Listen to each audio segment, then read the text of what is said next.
Hey guys, what's up? My name is Sean Winnie. Today, tara pag-usapan natin itong nakita kong post galing kay GDM. Tama ba? Yan. Galing kay GDM. But anyhow, guys, even before we get into this, so today is December 8th, and it is the solemnity of the Immaculate Conception. So basically, we are celebrating sa mga Catholics po. Sineselebrate po ang araw na ito. Most probably, this is actually one of the holidays of obligation na ang mga Katoliko po ay nagsisimba. Okay? Tuwing December 8, September 8, if you recall that. Anyway, dun po sa mga nakapagsimba na po, ayan, God bless po sa inyong lahat. At dun sa mga nagsisimba pa lang at magsisimba pa, please don't forget to include us in your prayers. No? Kaya maya ng konti, manunod tayo ng Holy Mass online. Hindi tayo nakapag-misa. Try to get some sleep kasi maaga po tayo nagising ngayon. But then again, hindi po nangyari yun. Anyway, so dito na nga po tayo. Pag-usapan na natin itong mga patotsada ni Senator or dating Senator Trilling Trillian.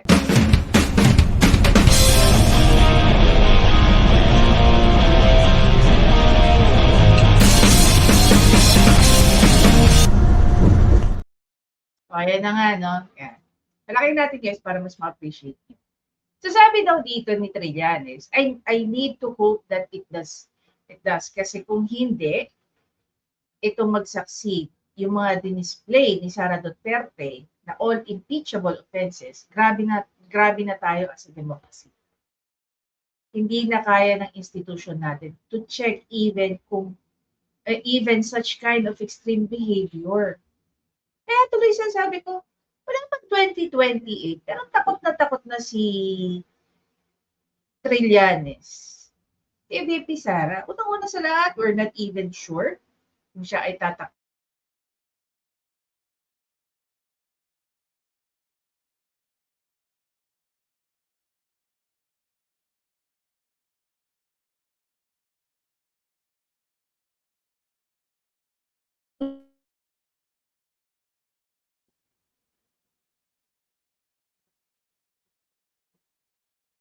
Ito kasi mangyayari siguro dyan. Ano? Ito yung nakikita ko kung bakit ngayon pa lang kudasan na lang. Takot na sila. Unang-una sa lahat, babalikan sila ni VP Sara. In what way? In what way? Magsasampa si VP Sara ng mga kaso laban sa mga taong. Diba? Palawa. Mag-i-initiate siguro si VP Sara na imbestigahan lahat ng anomalya na alam niya na nangyayari ngayong panahon ni Bangag Jr. Diba? Exciting part yun. Lalong-lalo na ngayon, no? Sa mga hindi pa po nakakaalam, nagkaroon daw ng MOU between sa Team-Og Party List, sa DBP, sa DBP o DBM. Wait, babalikan natin yon. Ito, Memorandum of Agreement between DBP, PhilHealth at saka ang Team-Og. Diba? Ang hindi natin maintindihan, okay? Tingnan natin itong sinabi ni Tio. Ayon kay Tio, attention, yesterday, a brazenly illegal MOA was signed by PhilHealth, Team-Og Party List, and DBP. Virtually, it gives Team-Og Party List power over loans that LGUs will get from DBP for health purposes. At tanong natin, ano bang sektor ang pinagsisilbihan ng Team-Og? Pangalawa, as a party list, anong pakialam ninyo sa pangungutang ng LGUs? Diba? It does not make sense except if using people's money as personal campaign kitty is okay for everybody. What exactly is Team-Og's role? PhilHealth receives subsidies from the national government. Are those funds involved in this? Because if they are, that is also unconstitutional. members of the legislature are not supposed to get involved in any aspect of budget execution. Ito po ay expose ni Dr. Tony Lichon. Diba? Imagine niyo, first time sa history ng Pilipinas na isang party list ay nakikisaw-saw sa transaction ng LGU at saka ng DB, ng isang bangko, government bank. Bakit? Diba? Kaya tama lang na itong si... Asan na yun? Hanapin natin. Tama lang talaga na itong si Trillanes, hanggat maaga, yung kasing aga ngayon, no? Matakot na talaga kayo. Dahil pag naging presidente itong si VP Sara by 2028, sisiguraduhin niya na lahat ng dumi at kalat ninyo lilinisin niya. Public interest yun. Yung pangunguda ngayon, yung mga salita, yung mga pagiging paepal ngayon ni Trillanes. Ako po. Boss, pagdating ng 2028, baka yung itsura mo nung hinuhuli ka ng mga pulis at saka ng kapwa mo sundalo, baka yun na naman ang itsura mo. Ultimo yung mga kabatchmate mo sa PMA, sinabihan na si PRRD na huwag ka nang pansinin. Dahil wala ka na yata sa hulog. Diba? Imagine mo, nagpresenta ka ng mga documents kuno. Tapos pinagmukha mo pang sinungaling ang AMLAC.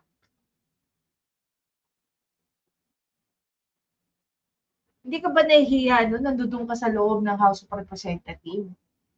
With all conviction, sinasabi mo na ito yung pera ng mga Duterte sa mga bangko using AMLAC as reference. Na kesyo, nakuha mo yung mga dokumento mo na yon na dinay naman ng AMLAC. Kaya ako nag-agree ako as early as now. Sa totoo lang, as early as now, umihi ka na sa pantalon mo. Dahil sisiguraduhin ng mga Duterte, nasisilipin nila yung mga pinagagawa mo. Hindi yan bilang ganti.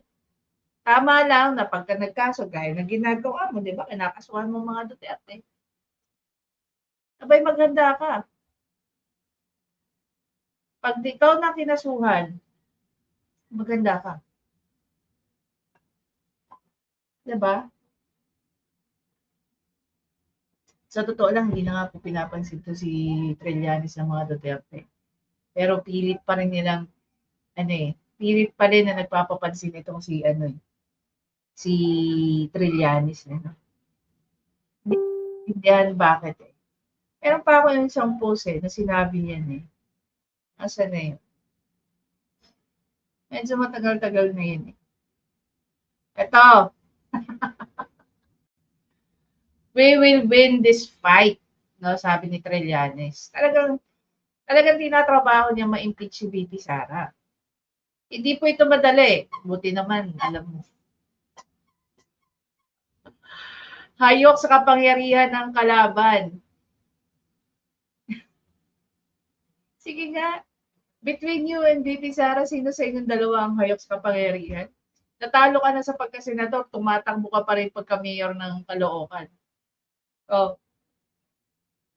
Na alam naman natin hindi ka mananalo. Baka nga kahit barangay chairman, hindi ka manalo kahit saan Oh. Marami rin silang pera at mga may impluwensyang kalyado. Parang hindi naman. Ay, kita mo ba na meron? Pero hindi ibig sabihin na magpapasindak na lang tayo at lulunukin ang kanilang paglalapastangan sa atin. Alam mo, between you and the Dutertes, mas alam naman namin kung sino talagang nagmamahal sa Pilipinas Between you and them, no way. We will stand up for what is right and with enough support from the people, we will win this. People, Eh, sumusuporta lang naman sa inyo yung mga makakaliwa, eh, di ba? Oh, yung mga identified na legal front ng CPP, NDF, yun lang naman sumusuporta sa inyo. Yun lang din naman na nagpa-file ng ng mga impeachment complaint. Diba? Sinong tao sinasabi mo maliban sa mga, imagine mo, no? Dati kang sundalo, tapos nakikipagsanib puwersa ka sa mga identified na legal front ng CPP, NPA. Kung meron man tamang sinabi ni kung meron man tamang sinabi si Abante, ang pinaka naging paborito ko nung binanata ka niya. Oh. Diba? Tinawag kang, tama ba? Tinawag ka niyang traidor? Dahil nakikipag-coordinate ka sa ICC. Sige nga. Trillanes, dapat ko nung tapang mo ngayon, ganyan din yung tapang mo by 2020. Once na maging presidente ang isang Duterte. Kasi diyan natin talaga ma-realize, totoo matapang ka, at saka kalimutan mo na yung political career mo. Tapos na yun. Sukan-sukan na sa'yo yung mga tao. Oh. Diyan sa Caloocan, may boboto ba sa inyo dyan? Dito para maging mayor? Eh sa national nga, sukan-sukan mga tao. Maging local executive ka pa kaya, kawawa yung mga kababayan mo. Kung sino man yung masasakupan mo kung mananalo ka, kawawa. Naging senador ka nga, wala kang silbi. That's on a bigger scale, ha? Naging senador ka, wala kang naging silbi. Bilang dati kang member ng AFP, ano ba nagawa mo para sa kasundaluhan? Diba? Oh, sige nga. Sabihin mo nga sa amin, boss, ano nagawa mo bilang naging senador para sa AFP? Wala naman, diba? Oh, wala kang ginawa kundi banata ng mga Duterte simulang naging presidente si PRRD. Kasi sinipa ka niya, ayaw niya sa'yo maging vice president niya, running mate. So hanggang ngayon, sir, hindi mo pa rin ba yan matanggap? Bitter ka pa rin ba? Diba? Oh. Gusto niyo ba magpa-survey tayo? Mga taga-Caloocan? Boboto niyo ba to? Ito nga, naghahanap na ako na mag-a-assist na ipasok to sa Mandaluyong eh.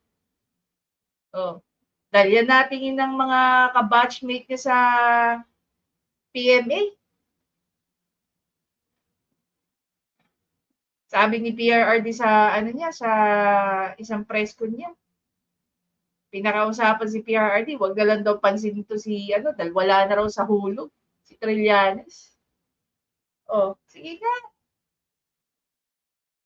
Paulit-ulit ko sinasabi to rito, I used to like this guy eh. Kasi nga pinaglalaban niya yung corruption nung panahon ni tawag dito, ni Gloria Arroyo, kaya siya nagkudeta. Sinusuportahan ko lahat ng taong pinaglalaban, no, lumalaban sa korupsyon. Pero ito, for the longest time, no, nakikita mo bang lumalaban to against sa corruption? O mismo siya ang siya ang nagiging corrupt na tao? That we don't know, di ba? Kasi by now, hanggang ngayon, puro paninira lang ginagawa sa mga Duterte. Walang mapatunayan. Hanggang sa House of Representatives, hindi niya mapatunayan yung mga sinasabi niya. Diba? Nakakatawa lang. Boss, tama na. Tigil